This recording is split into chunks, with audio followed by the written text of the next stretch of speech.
2, 3. Good day, I am Brian Ignacio, your student nurse from OPU Our Lady of Fatima. Today I will be demonstrating bed bath, shampooing, oil care, and back massage for a conscious patient. The purpose of this procedure is to promote hygiene, comfort, circulation, relaxation, and overall well-being while maintaining patient safety, privacy, and dignity. Before I begin, I will perform a hand hygiene and gather all my equipment. And hand hygiene is the most efficient way to prevent the transmission of microorganisms while preparing equipment. Ensure an organized and efficient procedure. I will now verify the patient identity using 3 identifiers and explain the procedure to the patient. Can I give your first name, last name, and date of birth? Robert G. Malyari, birthday April 12. Okay. Now I'll provide a proper identification, patient safety, and explain the procedure promotes cooperation and reduce anxiety.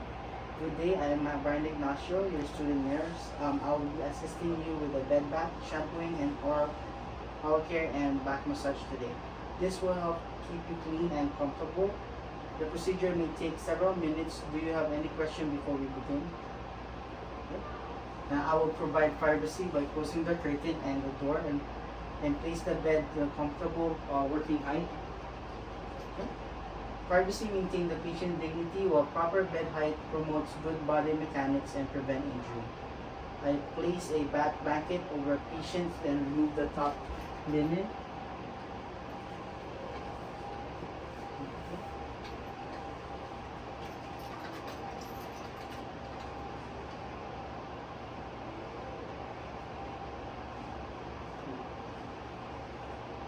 This prevents unnecessary exposure and promotes warmth and comfort. And now we're going to start bed bath. I prepare a basin with warm water and test the water temperature.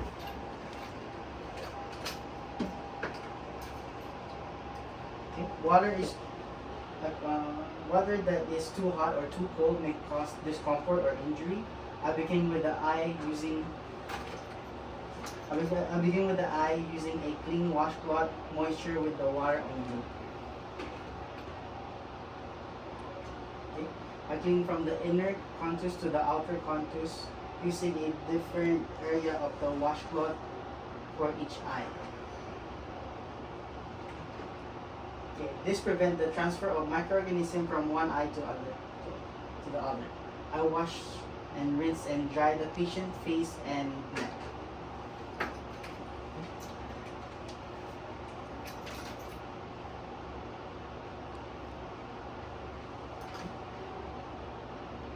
Cleaning removes dirt, oil, and perspiration, while drying prevents skin irritation. I wash patient's arm and hands, starting from the farthest arm and moving towards the nearest arm.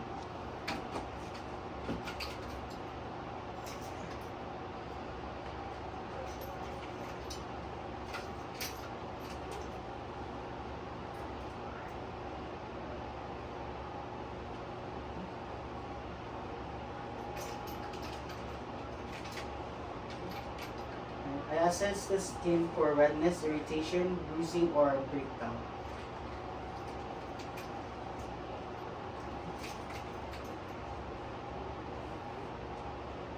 Okay. Early detection of skin problem allows prompt intervention. Now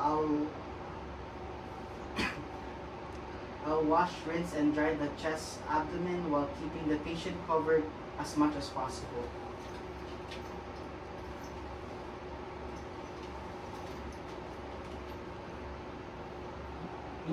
Maintaining coverage preserves dignity and body temperature.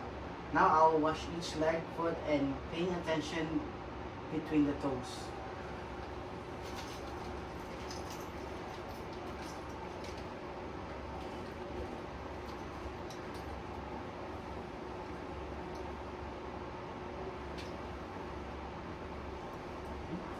Moisturizing between the toes may encourage bacterial or fungal growth. Now I'll assist the patient into side laying position and wash the back and buttocks. So you turn the head, sir.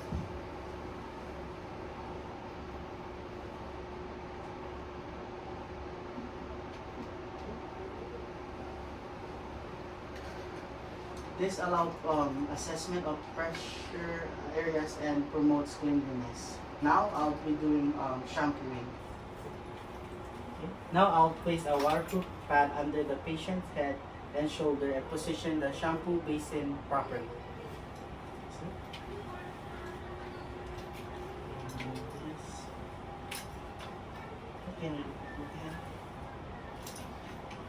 Okay.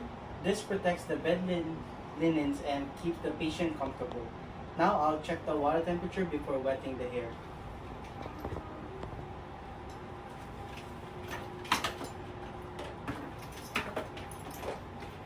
Okay. Water loosens dirt and oil, allowing effective cleaning.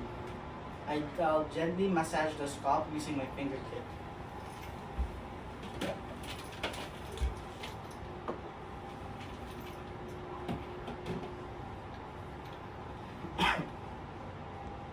Okay. Scalp massage stimulates circulation and helps remove debris. Now I'll rinse the hair thoroughly until no shampoo remains. Okay. Now residual shampoo may cause irritation and discomfort. Now I'll dry the patient hair with a towel and comb the hair neatly.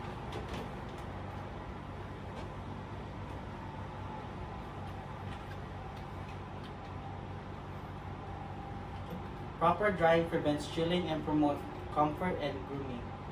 And now we'll be doing oral care. Now I'll position the patient in a high power position if tolerated.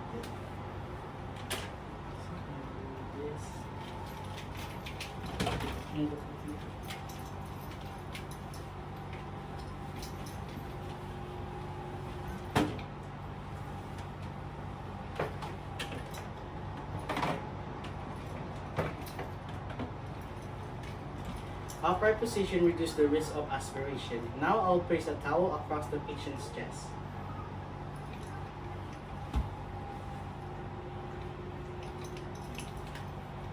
This protects clothing and bed linens from moisture. Now I'll inspect the oral cavity, lips, tongue, gums, and teeth. Okay. Assessment identifies signs of infection, dryness, lesion, or other abnormalities. Now I'll assist the patient in brushing the teeth using gentle circular motion.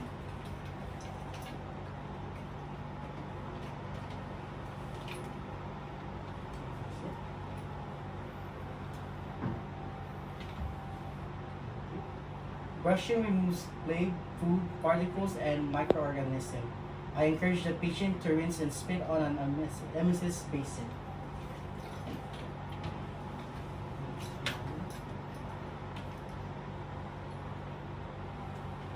Rinsing removes loosened debris and toothpaste. Now I'll provide a mouthwash if appropriate and apply a lip moisturizer.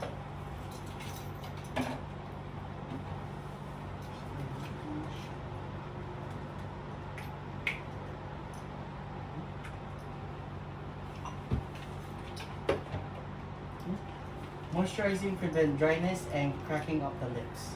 Now we'll be doing back massage. I'll expose the only patient's back and apply a small amount of lotion to my hands.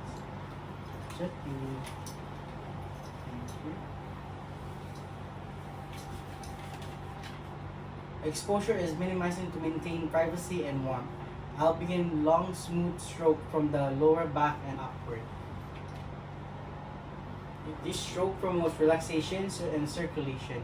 I'll continue using circular and wheeling motion over the back muscle while avoiding bony prominence. Massage relieves muscle tension and promotes comfort. I observe the patient response throughout the procedure. Monitoring helps identify discomfort or adverse reaction. After completing the massage, I remove excess lotion and assist the patient in a comfortable position.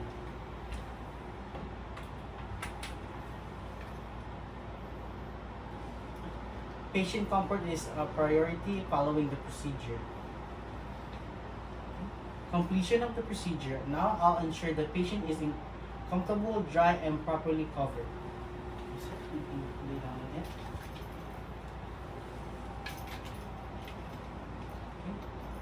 Comfort and safety promote rest and well-being.